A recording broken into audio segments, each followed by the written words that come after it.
special episode tayo ngayon sa Lighthouse Cafe dahil ito ang first out-of-town trip ng Lighthouse Cafe team. Pumunta sila sa Cabanatuan City in the province of Nueva Ecija, ang rice granary ng ating bansa. Kilala rin ang probinsyang ito as a major source of renewable energy sa ating bansa. Malaking usapin ngayon ang alternative sources of energy dahil tinatayang magkakaroon tayo ng malaking kakulangan sa enerhiya in the coming years. Kaya dito sa Cabanatuan, we visited a newly inaugurated solar farm that provides additional source of electricity for most areas in the province of Cabanatuan. At maya-maya, Reza, ay makakapanayam natin ang chairman ng First Cabanatuan Renewable Ventures Incorporated, one of the few Christian business people in our country who ventured into this environment-friendly and sustainable source of renewable energy. And join us as we interview Mr. Chris Tiong in our What's Brewing segment. Siyempre, Bishop, dahil nasa Cabanatuan na rin naman ng team, hindi pinalagpas ang pag-ikot sa ilang mga historical and known sites in the area. At pati na rin ang isang food trip galore sa isang dinadayong restaurant sa Cabanatuan City. Kaya at abangan nyo yan, ang masayang biyaheng tricycle sa ating Espresso Self with Gabby, Rhona, and our special correspondent, Darian. At usapang pangkalusugan naman with Doc Leia and Dazelyn as they raise awareness about the disease known as Schictosomiasis. Alamin kung paano may iwasan ang sakit na yan sa ating Doc Talks. So very exciting ang hinanda namin para sa inyo ngayong araw, kaya't manatili kayong nakatutok sa isang oras ng masayang galaan at kwentuhan. Ako si Reza ABANTE Yebra. At ako naman, si Bishop Reuben ABANTE. Join us and let's have good talk over good coffee. Welcome to the Lighthouse Cafe.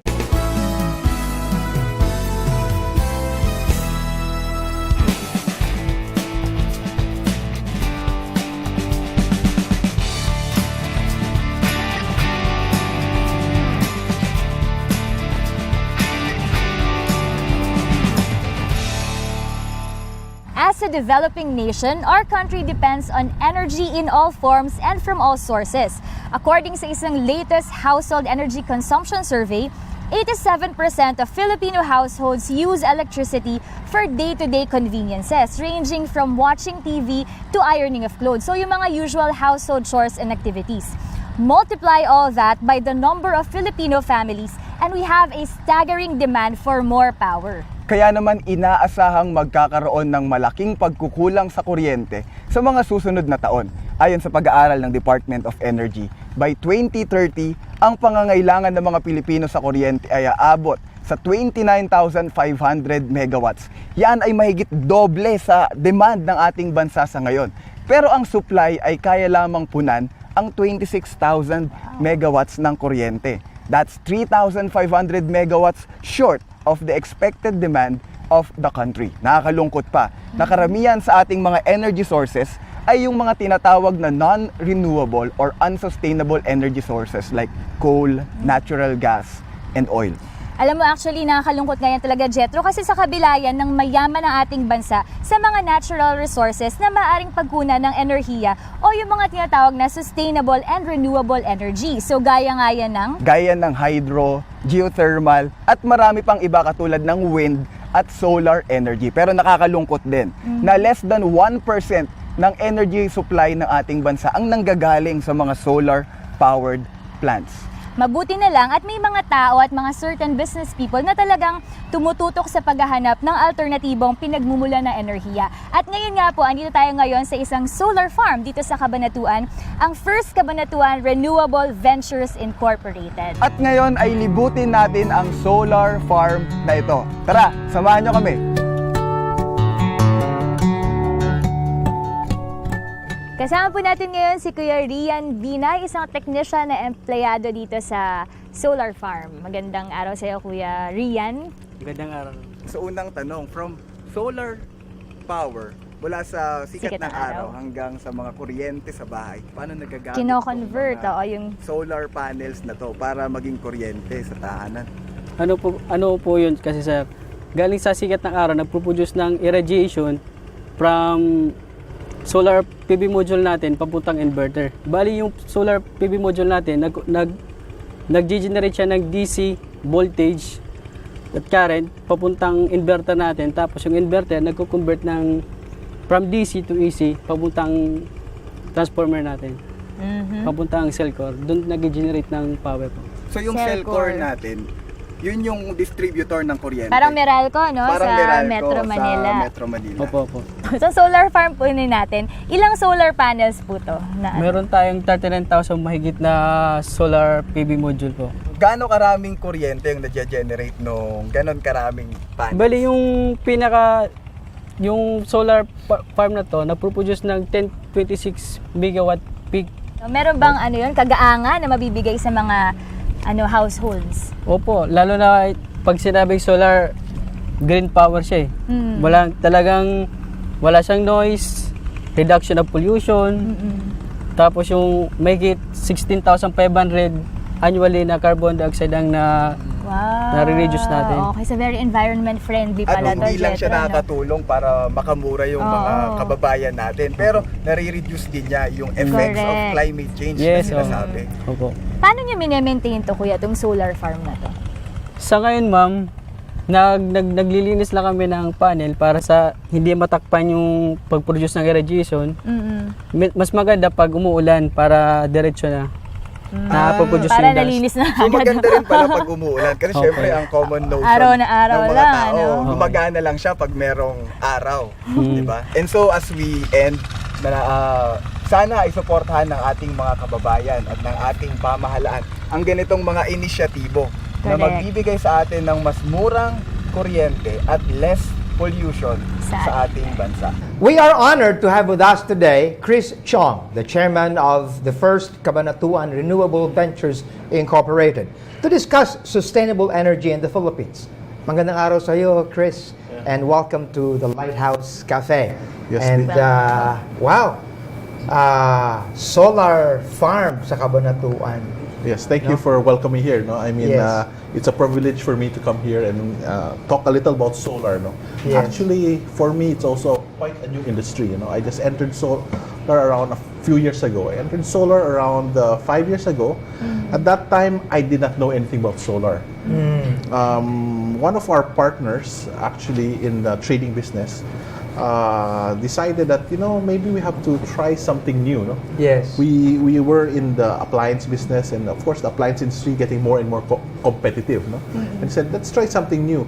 At that time, they said, why not solar? No? So we said, okay, but that seems complicated. That Yes. seems very technical. Ako, what I know is to buy and sell only. Right. So, but they said, no, let's try it. So, they went abroad to join some exhibits, and then we decided to try our luck in one of the biddings that came out. I think that time they were bidding out the rooftop of the Asian Development Bank in Ortigas. Okay.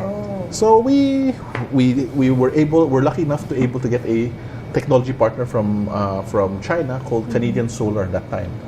And we did the technical. They brought in engineers. They did the technical for us. We helped them with the eligibility and all the other paperwork, and then we bid. Luckily, we were in the top 3 out of I think 11 bidders. But unfortunately, we lost a bid. But that gave me a thought, that solar's not that complicated. It's something we can do. Yes. The only issue that time, it was the price was so high. Oh. So being a business person, I try to segment the market. No? So solar farm, not yet. There was no subsidies. The price of panels was still too expensive. Yes. So I decided to look into what's out there, what's solar. With my experience and my strength, I was selling appliances. Yes. I said, I can get into solar small home systems. Right. What are these? These are small devices Yes. that has a battery, provides light, has 4 Right. lights, Oo. has a small cell phone charger, Yes. and a radio. And where do you use this? You use this in areas with no electricity.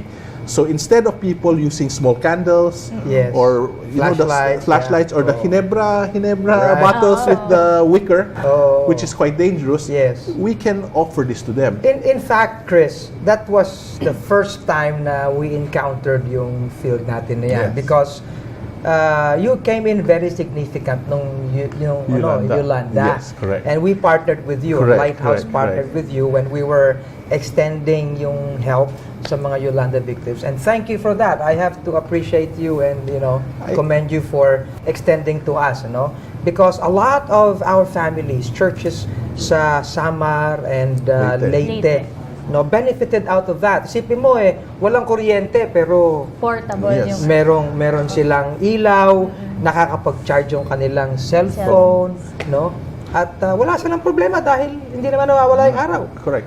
Oo. And these small devices for us may seem quite simple in Manila because we have Yes. electricity.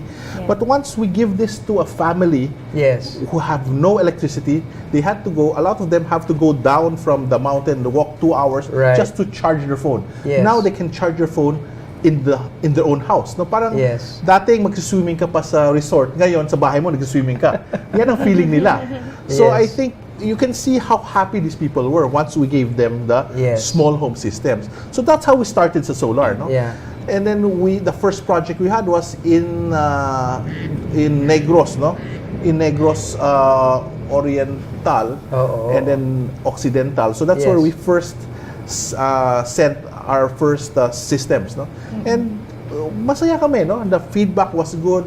Even during the earthquake of in Dumaguete area, Yes, right. people told they were able to use it. No, some of the rescuers were able to charge their phones. Right. I think the charging the A phones big was a help, very huh? big help for them because Oo. after one day, you run out of battery no matter You're what you still do. into that hanggang We're ngayon. still into that. Oo. To date, Pero yung ganong klaseng produkto, lahat yata meron na. You find them everywhere. yes.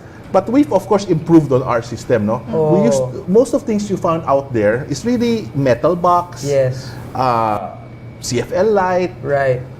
We have changed our system to be an ABS plastic because we noticed a lot of these areas are really beside the sea, Yes. islands, Oh, because those tama. places have no. And if you're a metal box, of course, it Masyadong will corrode. Yes, yeah? nagko-corrode, yes. So we improved it. No? Then after that, now there's still one thing we need to improve. No, the batteries we still use the batteries is Right. the regular car battery type. Yeah. No, so if we change to lithium-ion batteries in the future, the Yes. system becomes smaller.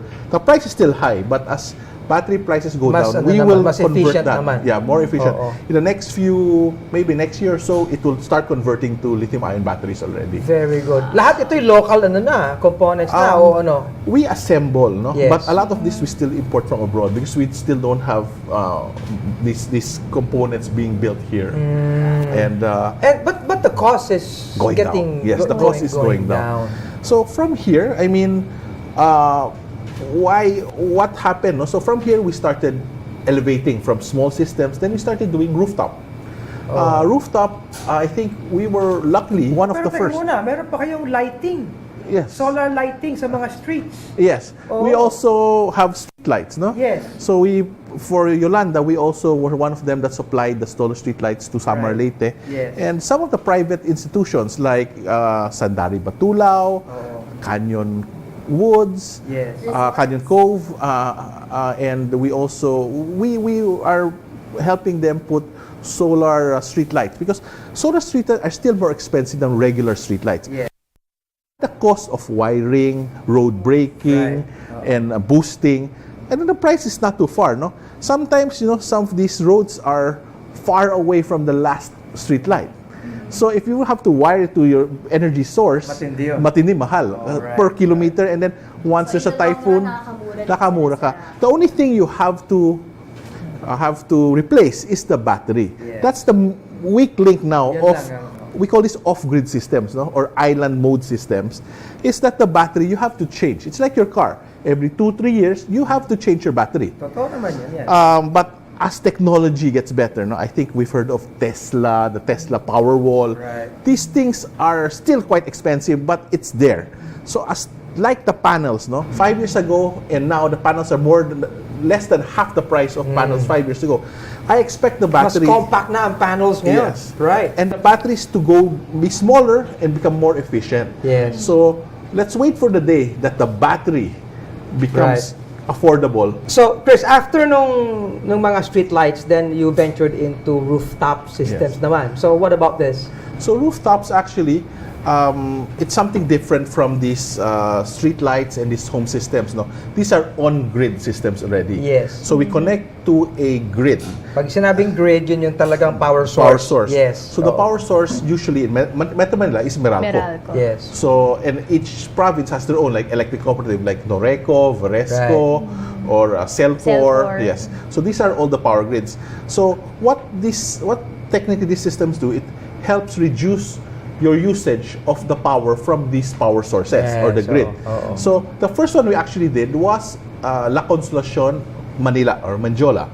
So we built a 132 kilowatt system on top Malaki of the yun. roof. Oo. We consumed 3 roofs of their buildings. Yes. And it helped reduce their power by around 20-25%. No?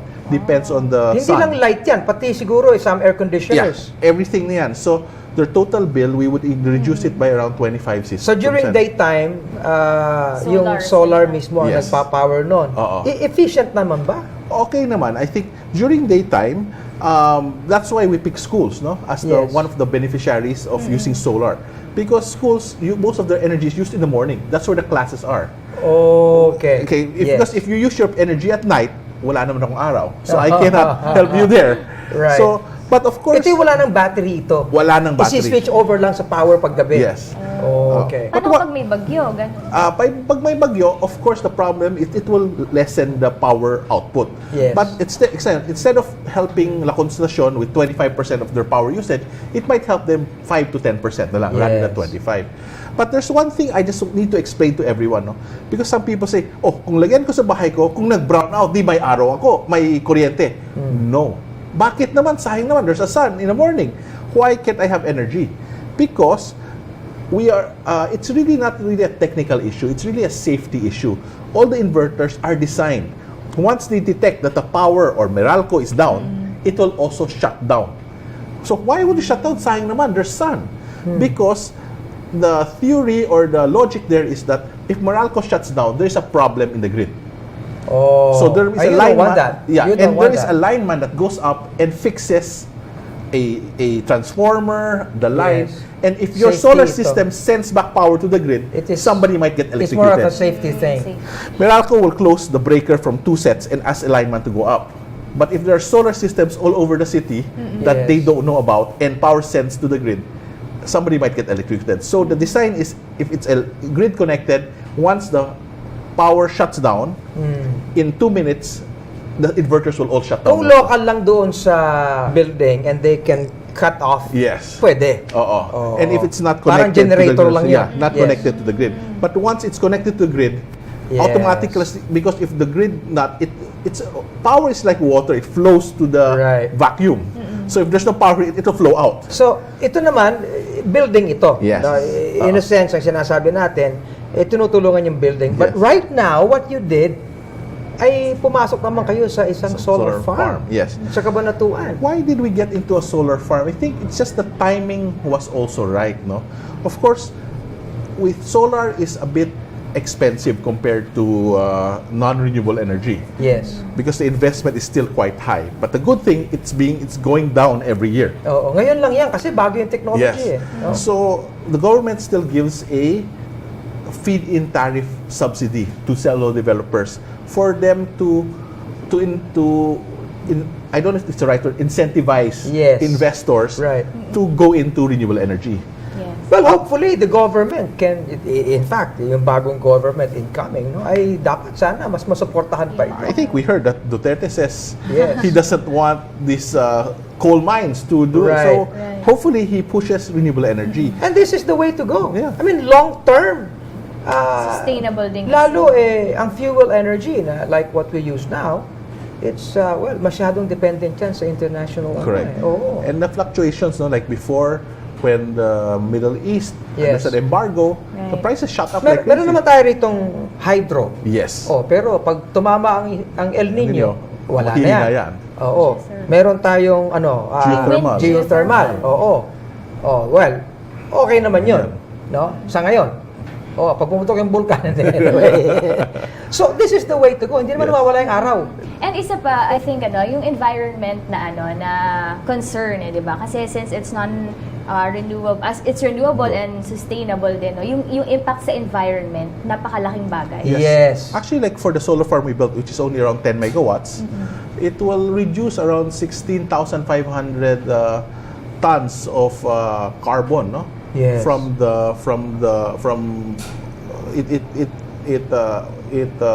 Than when you use oil or Yes. coal. Coal. So it really helps the environment. Right. I mean, on another thing also, why did we do solar, no? We started this project because in 2014, end of 2014, the government actually said that by March of 2015, we will have massive brownouts. I remember right. Secretary Petilla saying that we will have rotating brownouts again. Yes. They were saying they needed emergency powers. So one thing for us investors also to help the government is that but if you build any type of power plant, you build a coal power plant, take you 5 years at least. Yes. You build a hydro, maybe 7 years. But solar, in 6 to 8 months, you can build a Tapos solar na. power plant. So it's fast. You can easily build a plant, be up in 6 to 8 months. Sometimes the paperwork is even longer than the actual building of the plant. Yes. So that time, why did the timing? It was that there was the right incentive at that time, of course. At the same time, there was a need for the country. We were at that time very low reserves in power. So solar was one of the things that we said, this is one thing that really can help the country in the shortest possible time. Is there a way po that you selected Cabanatuan City Yes, for this? we looked at irradiance. Now, solar actually it's not heat; it's really the sunlight. Right. So actually, we can go through there's a computer program that gives irradiance, and as you know, one of the if you say hottest or brightest areas is really Cabanatuan and Tugigaraw. I think, Yes, of course. Mainit talaga yung mainit talaga. experience Those natin. places are really hot. Jensen, mainit din. Mainit din. Oo. So of course, another thing we look at cloud cover. No, even if it's hot, sometimes there's a lot of clouds. No, so we'd rather like in Baguio. I think it will be usually cloudy. Yeah. Yes. So we picked Cabanatuan because of the irradiance of Cabanatuan.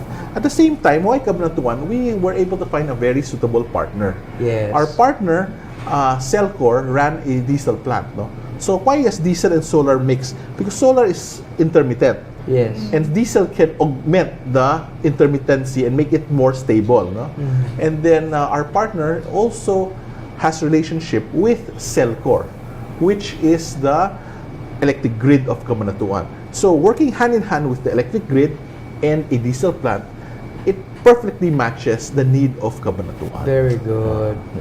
Well, alam mo, sana lahat ng mga nasa ganyang would be able to deliver this sa buong country because bottom line, that's the way to go. I think It's good stewardship. Yeah, I think each person, I mean, of course, when we do business, we want to earn.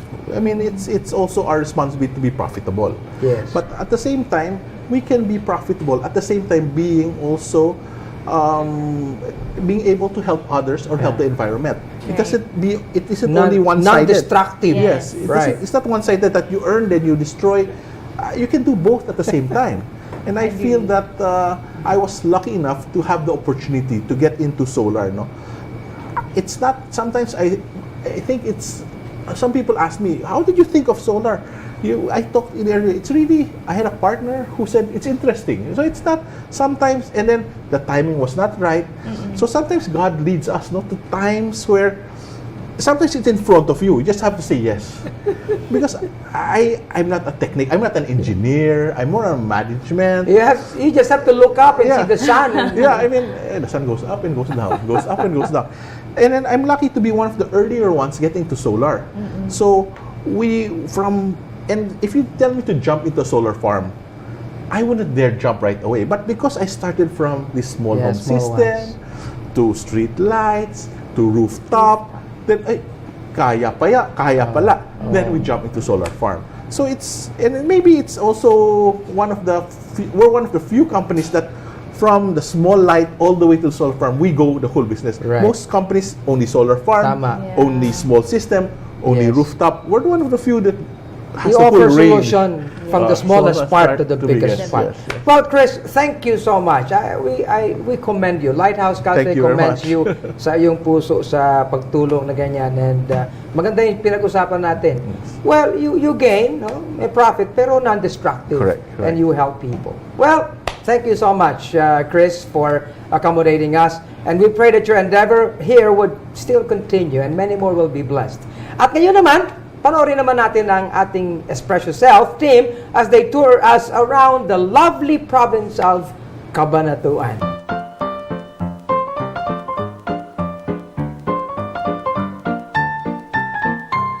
Mga usaping in, mga paksang trending, Mga talakayang may kabuluhan. lifestyle at kulturang sariling atin. Buhay Pinoy, pag-usapan natin dito sa Espresso Self! Alam mo, napaka-exciting talaga ng araw na ito, Gabby. Lalo pat kasama natin ang ating special correspondent na si Dariel Ku upang maka-join natin sa ating paggala dito sa Cabanatuan City. Hello, Mahaba yung araw, Rhona at Dariel, kaya simulan na natin. Sama kayo sa adventure namin dito sa Cabanatuan City! Kung marami kang ulam at kulang ka pa ng kanin, sumakay ka ng bus pa norte. Mga 4 na oras lang at makakarating ka na dito sa Nueva Ecija, ang tinaguriang rice granary of the Philippines. Aside from extra cups of rice, dito sa Nueva Ecija matatagpuan ang lungsod ng Cabanatuan, ang tricycle capital of the Philippines. Isipin mo ba namang merong mahigit 30,000 tricycles dito lang sa Cabanatuan? So ibig sabihin, Rhona, kung pinangarap mo noong bata ka na maging tricycle driver, dito matutupad ang mga pangarap mo. This is where your dreams will come true. Exciting naman talaga ang araw natin ngayon, Gabby. Isa pa, kasama natin ang ating special correspondent na si Dariel Ku na sasamahan tayo sa paggala dito sa Cabanatuan City. Andito po tayo ngayon sa Plaza Lucero, isa sa mga historical sites dito sa Cabanatuan City. Dariel, alam mo ba kung bakit naging historical ang lugar na ito? Napanood ko po yan, Ate Rhona. Alam ko po ay may malaking kinalaman dito si General Antonio Luna. Correct, Dariel. Actually, sa lugar na ito, inambush si General Luna on his way to Palanan. At ginawa rin itong capital ng First Philippine Republic ni Emilio Aguinaldo noong 1899. Alam niyo ba kung saan nanggaling yung pangalan na Cabanatuan? Saan? Well, marami versions, pero yung pinaka-popular na version ay nanggaling daw ito sa Tagalog word na kabatuhan.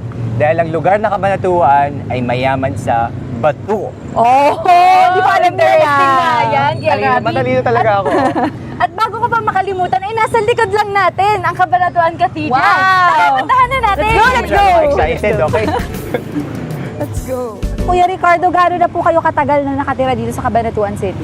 Dito po ako pinanganak, bali 41 years na po ako rito. Wow, 41 years. Ano pong masasabi niyong mga bagay na tatak Cabanatuan? Ano po bang sikat dito sa Cabanatuan? Yung kay General Luna po na to, ang sikat sa atin sa halos kadalasang dinadalaw si General Luna. Si General Luna. Lalo na po nung lumabas yung pelikula niya. Oo, Sa pelikula niya, tama. halos araw-araw maraming dumadalaw kay General Luna. Eh, yung mga taga-Cabanatuan po, ano pong mga ugaling meron? Ng mga... Ay, ang Paano po mga nilalarawan yung mga residents ng Yan. Cabanatuan? ang mga taga-Cabanatuan na mababait, Mababait. magalang. Itong Sikat na dito sa pagkain. Cabanatuan. Sikat sa Cabanatuan dito, yung dinadalaw pa, yung mga bibingka nga na yan. Bibingka. Mga Tsaka yung kanila. longganisa nyo rin, di ba?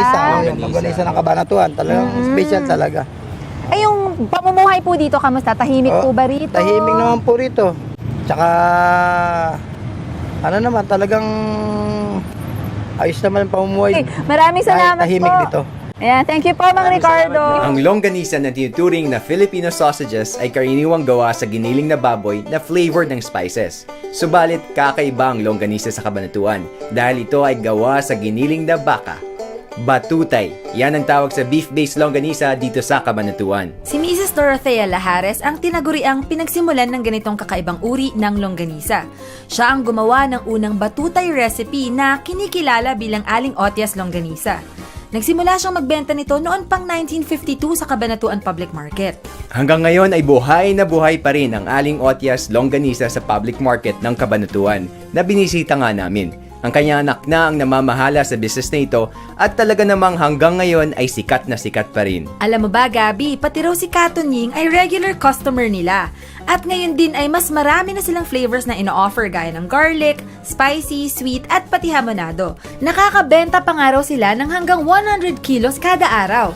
O di ba? Walang kupas pa rin ng batutay na inimbento ni Aling Otya. Nakakatakam naman tong usapan natin, Rhona. Mabuti pa ay puntahan natin ang isa sa mga pinakasikat na restaurants dito sa Cabanatuan. Alam mo, gutom na ako. Gutom ka na? Yes, ate, starving ka mo. Kayo mag-alala, dito tayo ngayon sa Hapag Vicenticos kung saan sila ay nag-o-offer ng mga masasarap na lutong Pinoy. Alam mo, isa ito sa mga pinakasikat na restaurants dito sa Cabanatuan City. Yes. Tara na lang mo, pa din. Hindi na pigilan si Dazelyn.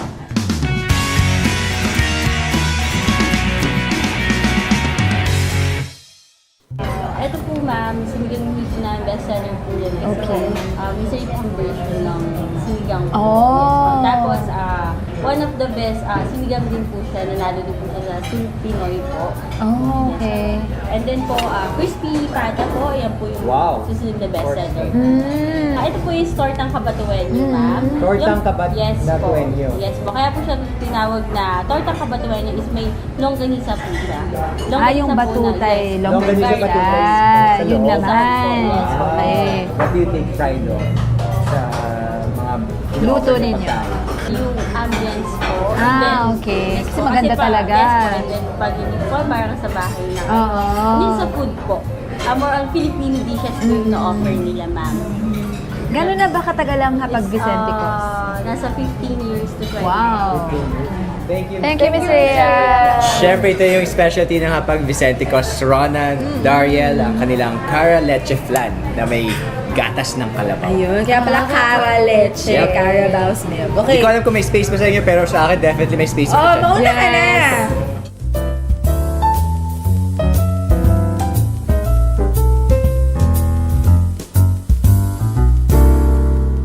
Rhona, kumusta yung naging adventure natin dito sa Cabanatuan? Alam mo, sobrang nag-enjoy talaga ako dito sa Cabanatuan, Gabby. In fact, hindi lang sa masasarap na pagkain at saka sa mga historical places na napuntahan natin, tuwang-tuwa rin ako sa mababait na taong nakasalamuhan natin dito. And I realized, marami pala talagang lugar sa Pilipinas na pwede nating puntahan. Tama ka dyan, Rhona. Hindi mo na kailangan lumabas ng Pilipinas para makapag-enjoy ng adventure. Ang bawat lugar sa Pilipinas ay punong-puno ng mayayamang kultura. At ngayon naman ay pakinggan natin si Bishop Reuben ABANTE as he preaches some practical biblical guidelines in Hebrews.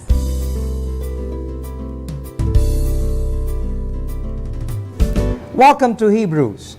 Ito po ang bahagi ng Lighthouse Cafe na naglalayon na tayo'y bigyan ng mga prinsipyo, magagandang katotohanan mula sa salita ng Diyos na makatutulong sa ating buhay. Mga ibinigay sa atin ng Panginoon sa mundong ito na maaari po nating gamitin para sa ating kapakinabangan.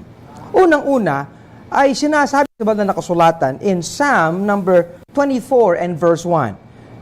The earth is the Lord's and the fullness thereof, the world and they that dwell therein. Again, it also says in 1 Corinthians chapter 10 verse 26, for the earth is the Lord's and the fullness thereof. Ibig sabihin po pala, tayong mga mamamayan, tayong mga tao, ay kinakailangan merong recognition na ang buong mundong ito, ang lahat ng yaman ay sa Diyos. Ngunit ang ating Diyos ay napakabuti po sa atin. At kung kaya nga, doon sa Psalm number 115 and verse 16, ang sabi, the heaven, even the heavens are the Lord's. And that is a fact na ating nakita sa dalawang verses na ating binasa. Subalit ang sumunod ay ito, but the earth hath He given to the children of man. Napakaganda po na tayo ay binigyan ng ating Diyos ng bagay upang tayo'y makinabang sa mundong ito. Ano po? In fact, doon po sa Genesis chapter 2, anong pasimula, ang sinabi ng Diyos ay ganito, and the Lord God took man and put him into the Garden of Eden to dress it and to keep it. Ibig sabihin po, ang mundong ito ay binigay sa tao upang ito'y mapanatili po natin to dress it and to keep it. At kung baga, tayo po ay ginawang stewards o katiwala ng ating Diyos sa mundong ito. Ang mundong ito'y puno ng yaman dahil sa kabutihan ng Diyos, dahil sa Kanyang pag-ibig sa atin, dahil sa Kanyang biyaya sa atin. At ang sabi po ng banal na kasulatan ay ito po, sa Ecclesiastes chapter 5 and verse 9. Moreover, the profit of the earth is for all. Ang ibig sabihin po pala ang buong mundong ito ay kapaki-pakinabang po sa lahat. Hindi po kapos ang mundo para sa lahat ng kinapal, sa lahat ng tao sa mundong ito. Kung maayos lang po tayong katiwala. Ano po? Subalit kung sisirain po natin, kung iwawalang bahala natin, kung tayo po'y magiging gahaman sa yaman ng mundong ito at pag-aaway-awayan po natin, sigurado pong tayo mismo ang masisira. Ang bansang Israel ay isang ehemplo kung ano dapat tayo bilang katiwala. Binigyan ng Diyos ang bansang Israel ng isang yaman sa pamamagitan ng kanilang tinatawag nating heir, yung kanilang mana galing sa Panginoon. At ibinigay sa kanila ang buong Kanaan. And here in Deuteronomy chapter 8 ay makikita po natin ang napakagandang sinasabi dito ni Moises. Ang sabi, "For the Lord your God is bringing you into a good land, a land of brooks of water, of fountains and springs that flow out of valleys and hills, a land of wheat and barley, of vines and fig trees and pomegranates, a land of olive oil and honey, a land in which you will eat bread without scarcity, in which you will lack nothing." Pero may warning po dito ang Diyos. Ang sabi, "Beware that you do not forget the Lord your God by not keeping His commandments, lest when you have eaten and art full, and you have built beautiful houses and dwell therein, then your heart is lifted up," doon sa verse 14, "and you forget the Lord your God. And then you say in your heart, my power and the might of my hand have gained me this wealth." Alam niyo po pala, ang sisira sa dapat na mahusay na pagiging katiwala ng tao ay ang kanyang hindi pagkakilala sa Diyos. Kung kaya po palagi tayong nire-remind ng ating banal na kasulatan. Ang sabi, "The earth is the Lord's and the fullness thereof." Kaya nga po, maganda na maunawaan natin ang salita ng Diyos. Kung anong sinasabi po sa atin, para naman tayo bilang mga mamamayan ay mabuhay ng may pag-iingat sa mundong ito. Lahat ng yaman sapagkat ang lahat ay para sa ating kapakinabangan. The Lord bless us all.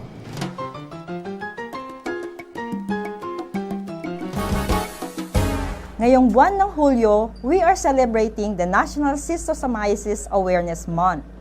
Ang Schictosomiasis, Dazelyn, ay nakukuha ito pag ang isang tao ay may contact sa infected body of water kagaya ng ilog, batis, o kaya mga sapa na meron siyang larval form ng parasite na ito. At ayon sa studies ng UP Manila, the Philippines is one of the warmest countries in Asia with a high prevalence rate of schistosomiasis in the continent. Ibig sabihin po, Dok, sa mga kababayan natin, lalo na po sa mga nasa probinsya, sila po yung madalas na nagkakaroon ng ganitong mga sakit? Yes, Dazelyn, kaya nga tinatawag itong disease of the poverty. Kasi ang pangkaraniwang nagkakaroon ng sakit na ito ay mga kababayan nating nasa probinsya na mahihirap. At dapat sana magdali lang maiwasan ang sakit na ito kung may access sila sa malinis na tubig. Paano po ba nila nakuha yung sakit na ito? Ang sakit na ito, Dazelyn, ay nakukuha ang mga tao na nasa probinsya, na pangkalimitan. Ito yung sakit sa probinsya kapag sila ay naglumangoy o kaya'y naligo o kaya'y naglaba sa mga sapa, batis o ilog na may larval forms ng schistosoma. Sino po ba ang may high risk sa mga ganitong sakit? Usually, ang mga ganitong sakit, ang high risk ay mga commonly ito sa mga bata. Kasi nga, yung mga batang below 14 years old, sila yung mga hindi pa gaanong concern sa hygiene. So, lack of hygiene ang number 1. Pwede rin ito nakikita sa ang mga sakit na ito sa mga magsasaka o kay mangingisda na kalimitan ang kanilang kasama sa paghahanap buhay ay expose sila sa mga maruruming tubig, kagayang binanggit natin kanina. Pero pwede rin ito sa mga taong pag ang pinagkukunan nila ng tubig ay galing na ginagamit nila pang araw-araw ay galing sa mga fresh waters. Paano po nila malalaman na meron na po pala silang sakit na yon? Meron po ba itong mga sintomas? Yes, Dazelyn, ang simptomas ng mga sakit na ito, ang Schictosomiasis, ay usually walang nararamdaman ang pasyente. Yung tinatawag natin asymptomatic. So, even themselves, yung mga pasyente, hindi nila alam na meron na pala silang Schictosomiasis sa katawan o na ang sakit na ito. Pero in early stage, kung nakakatch up natin ito, ang mga usual symptoms ay ubo, nagkakaroon sila ng sipon, sakit sa ulo, pagsakit ng tiyan, pagdudumi na may kasamang dugo. Usually, hindi nila pinapansin yon, kaya parang binabaliwala nila yung pagpapacheck up.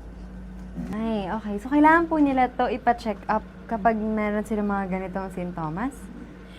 Dapat ideally kasi pag may mga ganito na lalo, pagdudugo, okay, pagtatain na may dugo, kailangan talagang ipa-check up ito, Dazelyn. Kasi nga, pwede nga na ito, isang simptomas na ito, yung sakit na Schictosomiasis.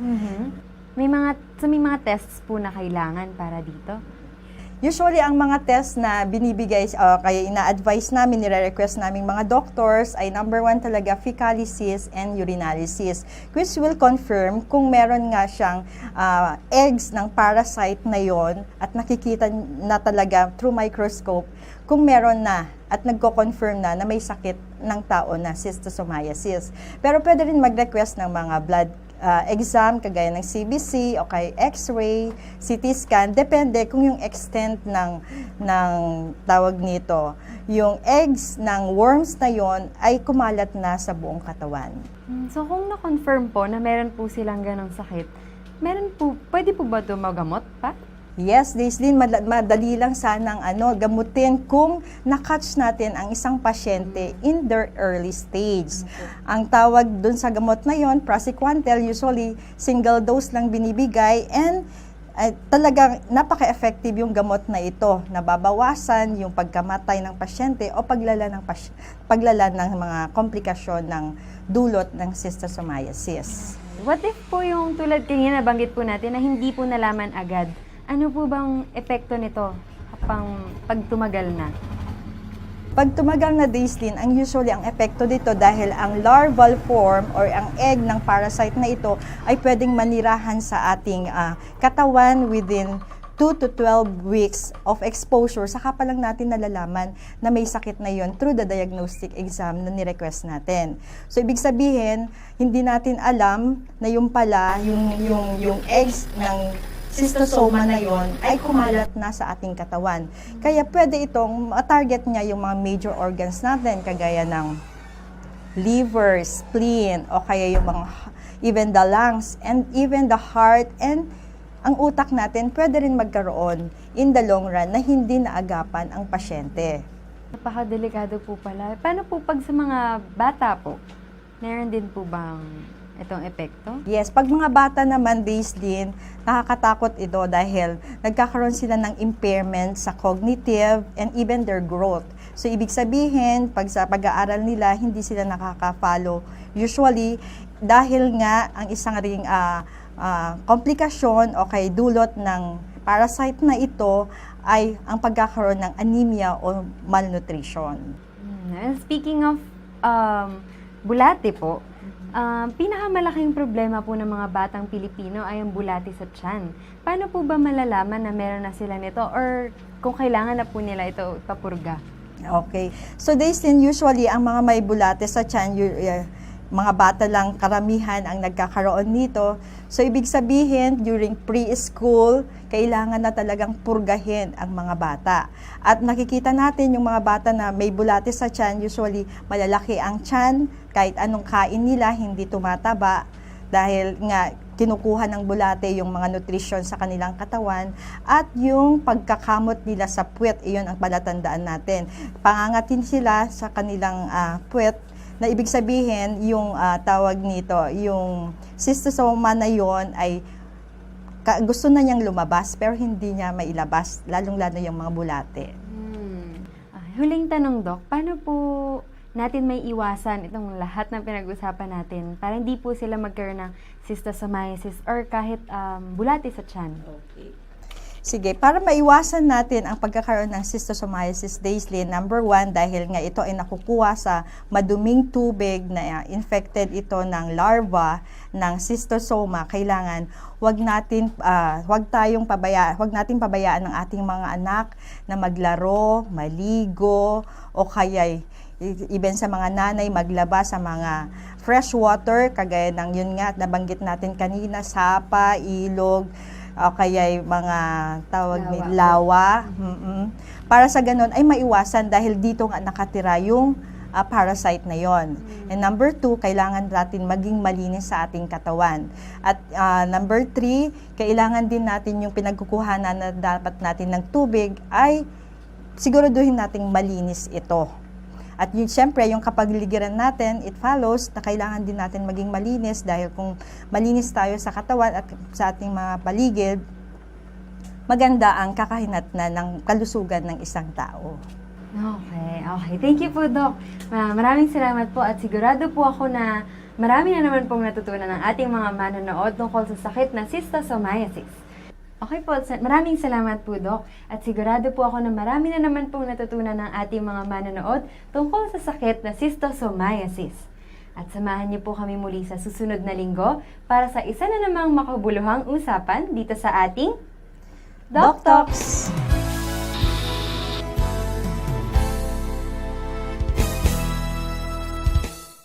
Thank you for having joined us in our talks today here at Lighthouse Cafe. And be with us again next week as the Lighthouse Bible Baptist Church brings to you another episode of the Lighthouse Cafe. Where good talks happen! Woo!